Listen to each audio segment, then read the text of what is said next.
big and bold. When I was living in France, I stayed there for 3 years. Once, twice a week, I treated myself to the most amazing, bold breakfast. And it started off with these beauties here, merguez. Cheap, but incredibly tasty. Start off with a nice hot pan.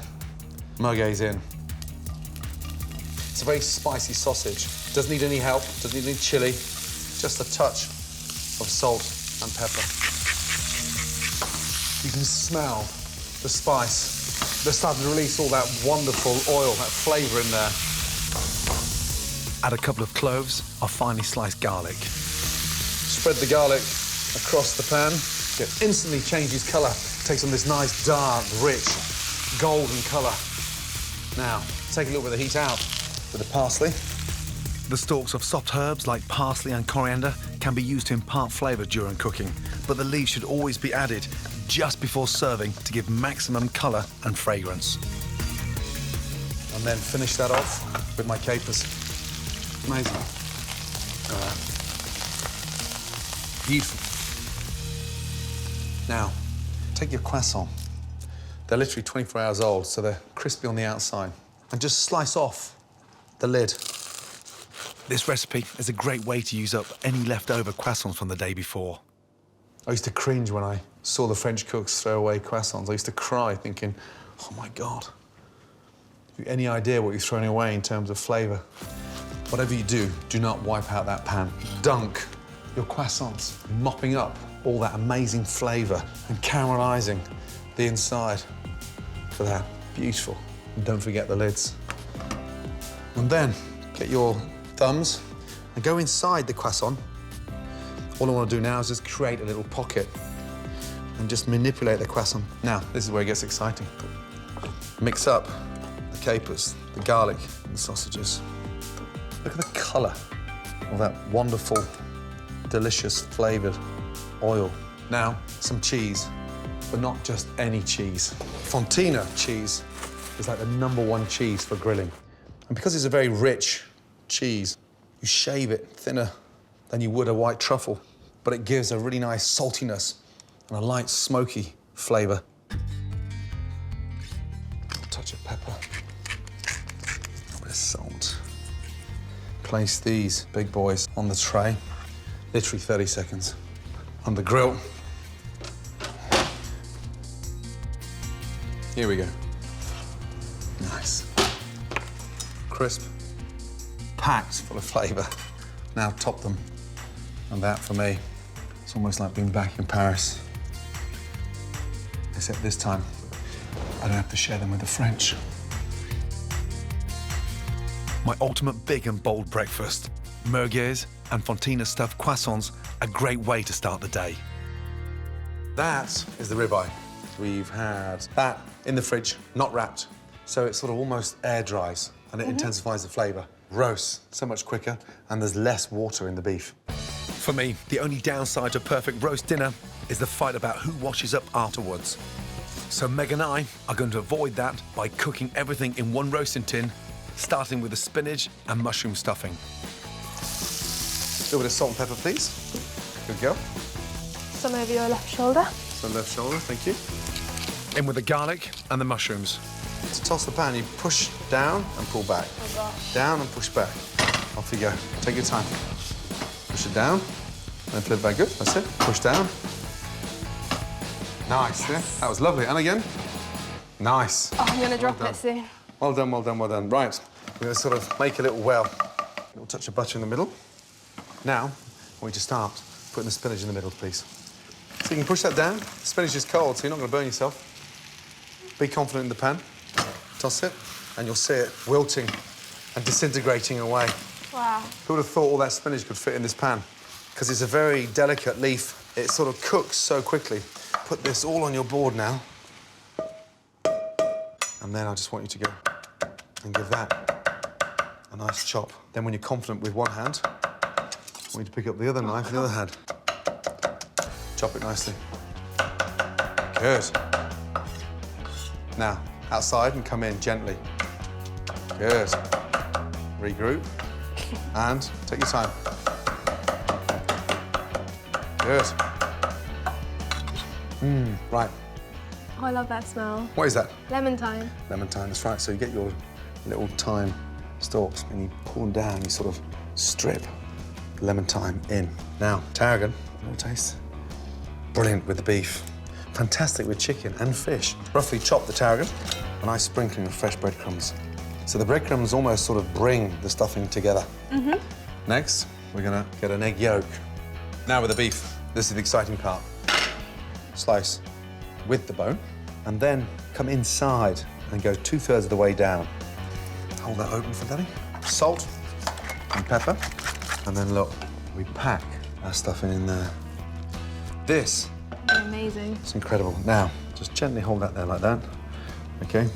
Yeah. And I'll see you tomorrow. What? Tying string around the rib will keep it all together during roasting. Not too tight. If we tie it too tightly, what happens? The stuffing will come out. That's right. That's ready for roasting. But we're going to protect it and sit it on a trivet. So a trivet basically is almost like a sort of little bed. A little bed. That's right. If you want to enjoy these delicious roast vegetables at their best, make sure you remove them from the hot oven after 35 minutes and reheat before serving with your beef. Now, a little mix for the top. A couple of teaspoons of mustard powder in. Salt, a couple of tablespoons of olive oil. Mix that in. I'm gonna pour my mustard powder over the beef. So this forms a really nice glaze. My one-pot roast dinner goes into a hot oven 15 minutes at 230 degrees, then down to 170 degrees for another 2 hours. Beautiful. For a delicious twist on traditional Yorkshire puds, I'm going to lace mine with fresh horseradish. Start with plain white flour in a bowl and crack in the eggs. Adding only half of your milk at this stage makes it much easier to whisk all the lumps out.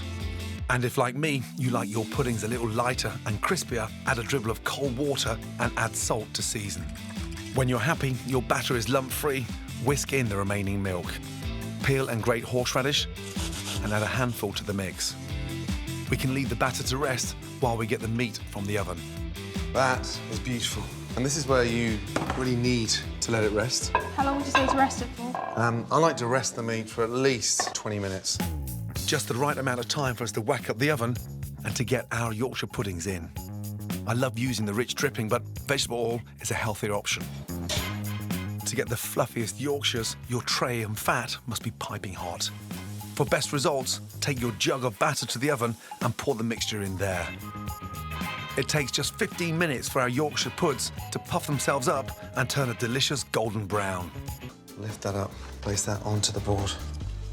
Parsnips, carrots. You can see why we kept them in halves. They've got all that flavour. One beautiful big slice for Daddy, one for Maggie, and then on the side, The stuffing. the stuffing, the bit that's The best. to die for. Now, fantastic Yorkshires. They're amazing. Aren't they beautiful? That's for you, my darling. And that one is for me. A beautiful roast beef with a twist. Wow. These are my old juicy rib of beef with horseradish spiked Yorkshire puds. Mate, you gonna help with some pickling, please? Oh, definitely. Now, you love pickles, right? Love pickles. Favourite pickle, what is it? I like pickled onions. We're gonna do pickled celery.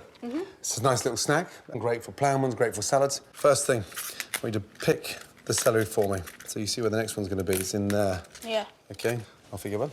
Well, I'm hungry today. Is this all we're having for dinner? Jack, come on. I wouldn't do that to you, you know that. There's more coming. Now, because we're pickling it, we want to sort of make it look a little bit more attractive. So we go around like that, okay, on an angle. So when you pickle the food, does it preserve it? That's exactly what it does. But also it gives it a really nice, salty, soury flavour. Yeah. Okay, now, splash of water and in with the sugar. Nice. Okay? So you've got to bring that up to the bowl and sort of create almost like a little syrup. Yeah. Okay, little teaspoon of peppercorns in. Mustard seeds in, quite generous on the mustard seeds. That gives it a bit of sort of spice. Now those, you must know. Cloves. Excellent. Cloves in. Now, touch of salt in there. Okay, so from there, white wine vinegar. Now, in order for all that to actually pickle, you need to boil it. So by boiling it, okay, it brings all the ingredients together. Yeah. Infuses all the spices and helps cook the celery. Have a little taste? Nice. Nice. See, I put some hairs on your chest. Yes, it will. Quick look. Boom, it's working already. Now, see? Nice.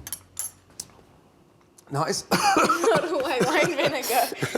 Right, celery's ready. Yeah. Okay, that's up to the bowl now. Yeah. Turn that off. Now, from there, start placing the celery into that jar. So when you pickle other foods, can you use that same recipe? Exactly that. 100%. Once it's pickled, it doesn't really go off. Okay? Now, put them in there. So can we eat this straight away when it's in here? Do you know what? As soon as it's cooled down, you can definitely eat that straight away. Can't wait to dig into it at dinner. Aren't they delicious? Yes. We'll leave that to cool down. Our pickles are ready and cooling. Now to marinate the chicken. When you fry chicken, traditionally, it's always going to be done with the dark meat, the brown meat. Yeah. So you've got that nice sort of drum here, and this bit, that thigh. Cooking it on the bone as well, keeps it even more moist. So, first things first, salt and pepper, please. From there, Famous buttermilk. buttermilk in. It's brilliant for marinating the chicken. If you can put this buttermilk over your chicken the night before, the more it tenderises the chicken and starts to sort of really relax the chicken and puts a really nice sort of creamy, soury flavour in there. Yes. So, mate, stick that in the fridge for us, please. And we'll start the dulce de leche biscuits. Nice. The Argentinians call these shortbreads alfajore, and they're the favourite sweet treat on the streets of Buenos Aires. They're light, crumbly shortbread biscuits sandwiched with gloriously golden caramelly dulce de leche sauce. For the shortbread, beat together softened butter, granulated sugar, and beat until light and fluffy.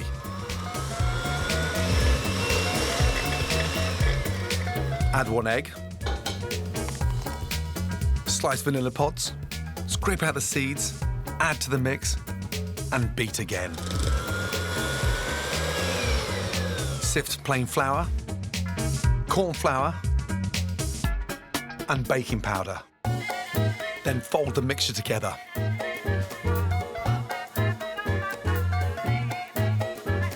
Using floured hands, roll into small balls, flatten into discs, and place on a baking tray.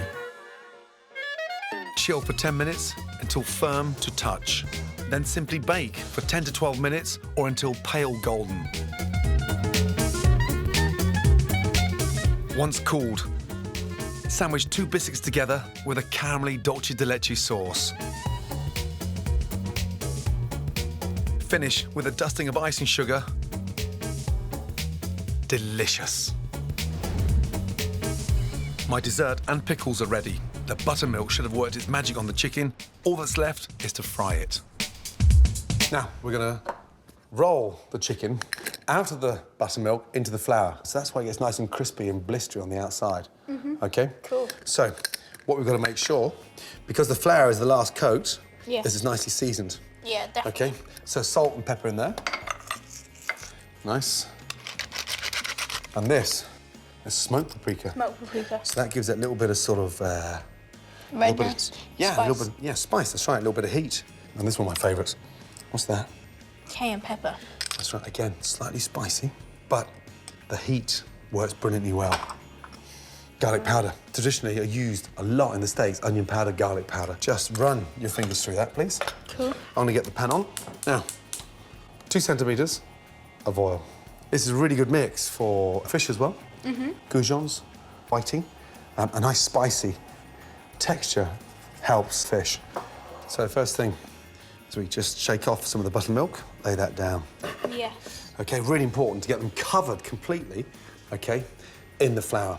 Yeah. Okay, so, God, I love fried chicken. do you? Now, you lift that up there, first one, and you place it in there, away from you. Off you Yeah. go, nice and gently. Good, and lay away, good. If at any stage you think the oil is getting too hot, Yeah. just add a touch of cold oil in there, Yeah. or turn off the gas. Good. Gently fry the chicken for 25 to 30 minutes or until cooked through. Now, very carefully, turn them over, please, yeah? Cool. have this every day? Jack, fried chicken every day? No, definitely not. It's a treat and it's shallow fried, so once every 3 weeks? Yeah, sounds great to me. Yeah? Now, off with the gas, OK? Yeah. Paper ready? OK, onto the paper. Serve them. Oh, nice. I love fried chicken, I'm telling you. Pretty sure I love it more than And you. look, here's the best bit.